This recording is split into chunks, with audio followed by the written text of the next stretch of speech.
Hey everyone. So, today is the day. Today's the day that that woman's meant to be coming around from the mental health team. At 1 o'clock. So there's been no phone call to cancel. So basically, just gonna wait and see whether it happens or not. I'm not holding out that much hope of it actually happening and going ahead. Real mess. But I've been stressing about it. I didn't sleep last night. I don't sleep properly anyway, but I didn't sleep last night all night because I was worrying about it. So she's meant to be coming at 1. I don't know how long she's staying for because it's more than like a 15-minute conversation I need to have with her. I don't know what she's going to do. I don't know what she's going to say.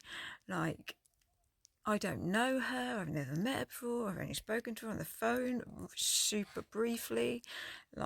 She's a clinician. I have no idea. I have no idea what's going to happen. All I do know is she won't have looked at my notes. So all I know for a fact is if she does come, which she probably won't, I'm going to have to go over all my story, every part of my life again to another person, which will make it about 2,000 people, I should think.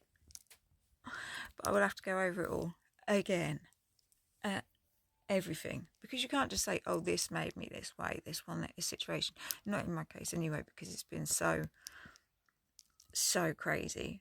There's been so much stuff. It's not like one incident or two incidents. I mean, there's been countless things. There's been murders. There's been attempted murders on me. There's been me watching people literally die. There's been abuse. There's been rape. There's been everything you can think of. There's been, honestly, I don't think there's anything you could say that to do with mental health and stuff like that I haven't seen or been through. And that means including alcoholism, intravenous drug addict for decades, homelessness, living in and out of squats. Honestly, watching people get murdered in front of my eyes, exes all abusive to me in every way, shape or form, 2 attempted murder charges, but I wouldn't sign the paperwork from the police because I didn't want to be a grass back then. No, they wouldn't. They'd just do it without my permission. But back then you had to sign it. I got so far as to having it written. I wouldn't sign it. That was 2 murder charges on me. I flatlined. When I last went into hospital, I was intrigued to know how many times I've flatlined. It's 5 separate occasions. I've been dead, technically dead. So, yeah, like I've said before, my friend was set fire to me next to me when we were homeless and burnt to death in front of me, screaming. I was in a car accident and the person next to me was decapitated in front of me. I found someone hanging in a mental institution that I was in, which was great, innit? Brilliant mental institution. Like I said, abused every way you can think of by exes and stuff like that. And there's just so much. There's so much. I wouldn't even know where to start.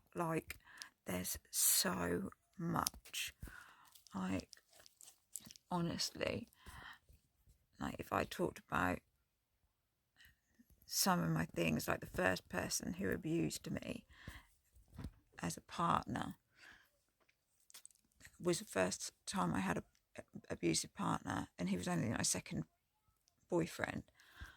We moved to Gran Canaria, and it was my 21st birthday, and we got home. I'd been out. We just moved to Gran Canaria. We were working in a Casbah, handing out tokens for drinks, like everyone does when they first go to another country like that, and they go to where all the clubs are, and you yeah, you work like that.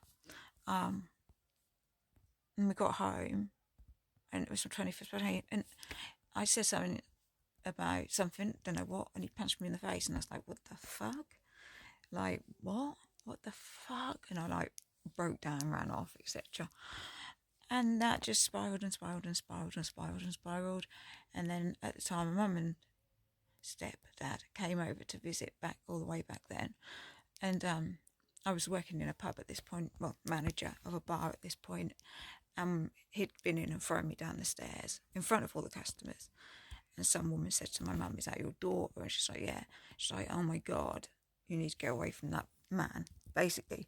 Anyway, so that's the first that they knew. And that continued on and on and on. Christmas Day, and when we came back to this country, and his brother, we were in a pub once, and his brother was there. We were all there, just having a drink, not pissed, nothing like that. All sat in the table. He was there, I was here, his brother was next to him. And he was talking about his exes, like shagging his exes. And I went off upstairs to the toilet because I was crying, because that made me upset. Like, what are you doing that for? I came back down and had the guts, and I went, should I start talking about my exes? Fucking hell. He flew across the table, grabbed me round the throat, pulled me across the table onto the floor. His brother done nothing. Security guards came running, security, because it was a nightclubby bar, came running over, dragged me outside as well as him, and threw us into the street, where he continued to kick, and stomp on me, kick me, in the middle of the road. And you know what? Cars stopped and watched.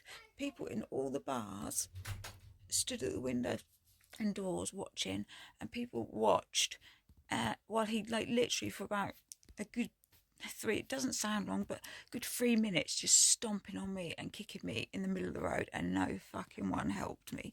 No one, and his brother was there and did nothing. No one helped me. They just fucking watched. And so this was my first abusive partner. Then Christmas Day, like, he punched. I ripped my sump on my car by going over a speed bump too fast. So he said, oh, you're going to do it again? His brother, again, in the back seat of the car. So I took the piss, like joking, Christmas Day. I went really slowly over it. He punched me so hard that my head went, cracked the window. Again, his brother said nothing. So this guy was not an apology guy. There was no, he'd say sorry and buy flowers the next day.